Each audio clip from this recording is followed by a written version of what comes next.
Okay, this is the first bit, the autolysis, and we just have water and flour, no salt, nothing else.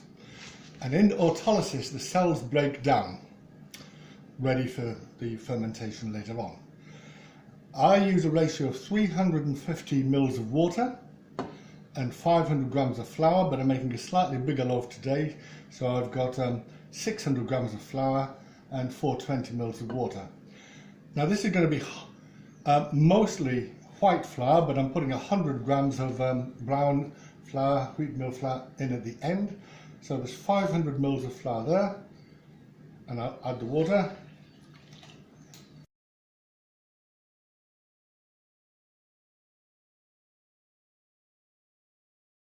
And mix it in.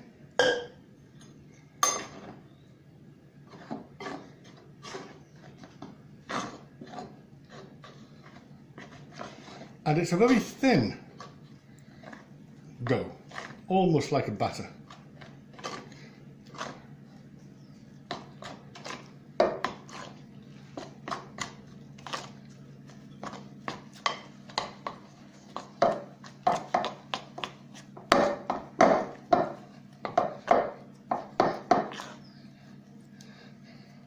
And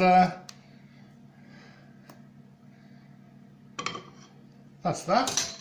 I'll cover that up and I'll leave that for half an hour or so, or an hour maybe, and that's the autolysis stage. Okay, well it's been resting for about nearly an hour, and you can see that it's already changed a bit. It's a little bit stickier. It's sort of a bit more body to it. That's just from the autolysis. It's quite different already. You can see I can lift it up almost.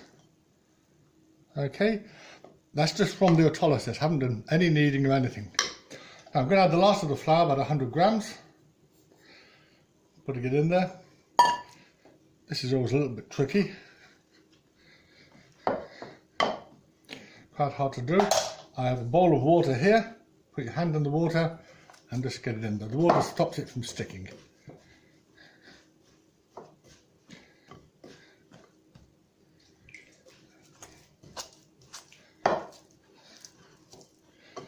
Okay, so I'll mix that in there, and then I'll leave it for another few minutes, and then I'll add the salt. I could add the salt now if I wanted to, but I'll just give it a bit longer.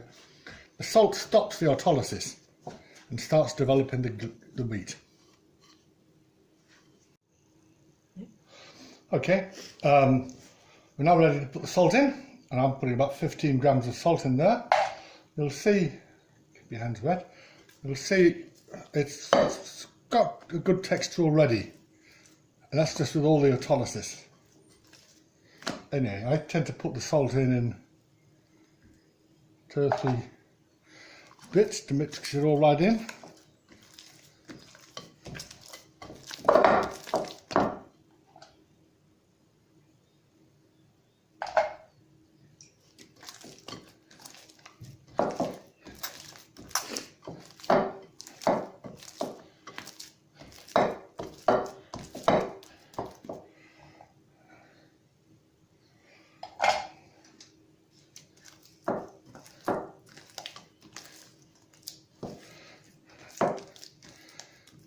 Right, I'll mix it in a bit more, and then I'll cover it over and then leave it for half an hour or so, and then fold it.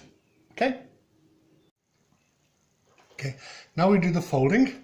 We just need to do this a few times. What's the first one? See, it's all sloppy. Just fold it over. Quarter turn. Do it again. Still sloppy.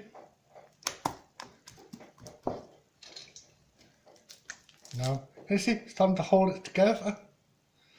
That's because the gluten's developing. Just fold, and that traps lots of bubbles inside there too. Just need to do it about 3 or 4 times.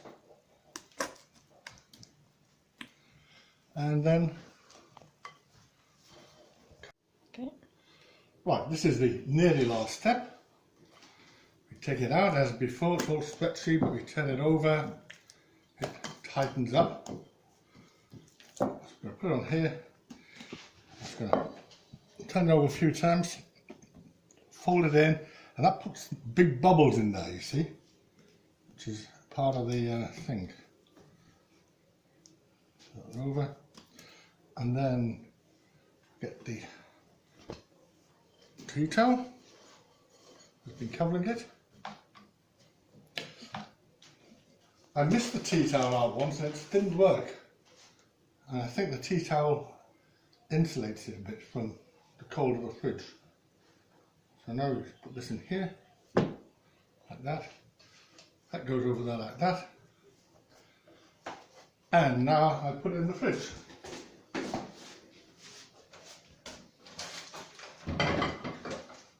Okay. We are. Right, we're going to put it in the oven now, out of the fridge.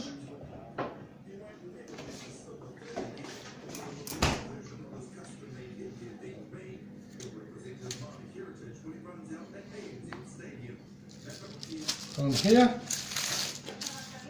foam it up a bit, it's a bit floppy, sometimes it's not so floppy. Put a thing in it, now, get out the oven.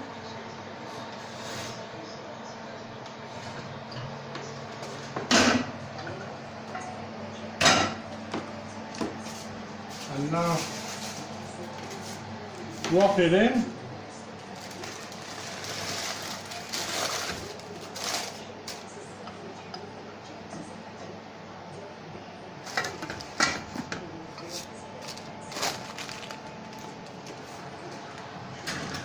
And now in there at 220 for 20 minutes.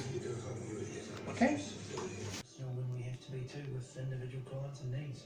We get the advantages of the best buying power and